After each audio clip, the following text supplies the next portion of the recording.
The evolution of everything, Spencer's synthetic philosophy.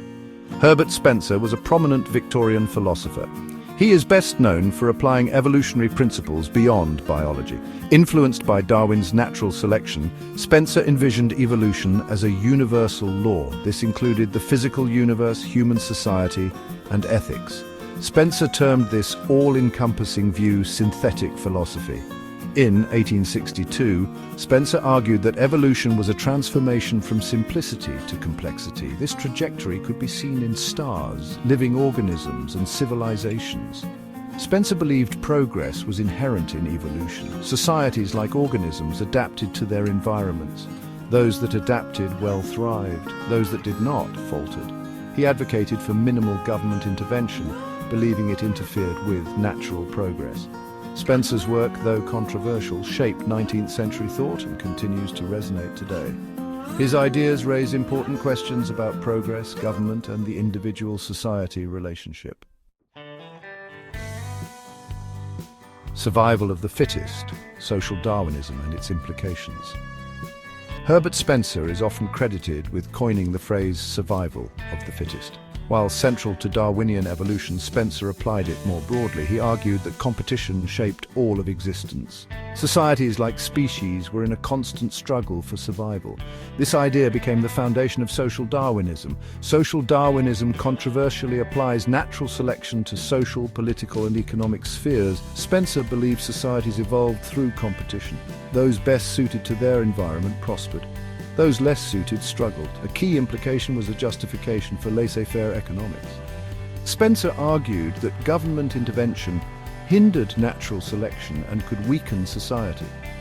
His views, though influential, were deeply controversial, legitimizing existing power structures and inequalities.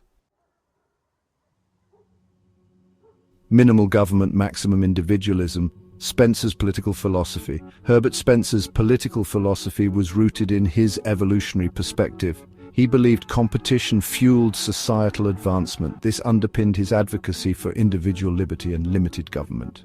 Spencer argued for minimal interference, seeing it as essential for personal fulfillment and collective progress. He viewed government intervention as a hindrance to natural social evolution.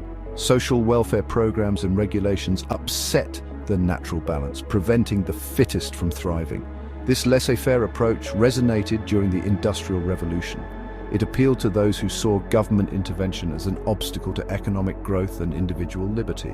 Central to Spencer's thought was his belief in individualism. He argued that individuals were the fundamental units of society, and their rights and freedoms should be paramount. Individualism, he believed, drove innovation, creativity, and progress. Spencer's emphasis on individual liberty resonated with classical liberal thought, but his application of evolutionary principles set him apart. A controversial legacy, criticisms, and enduring influence. Herbert Spencer's ideas, while influential, have faced significant criticism. Social Darwinism in particular has been widely condemned. Critics argue it provided a pseudo-scientific justification for social inequality and oppression. Spencer's emphasis on competition ignored systemic factors contributing to poverty and disadvantage. His opposition to social welfare programs has been deemed morally problematic. Critics argue it placed an undue burden on the most vulnerable member of society. Despite these criticisms, Spencer's work has left an indelible mark on intellectual history.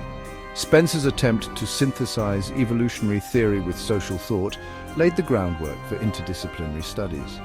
His work prefigured developments in sociology, anthropology, and economics. While social Darwinism is largely discredited, Spencer's broader evolutionary perspective continues to shape contemporary thought. His work challenges us to grapple with the ethical implications of scientific progress and strive for a more just society.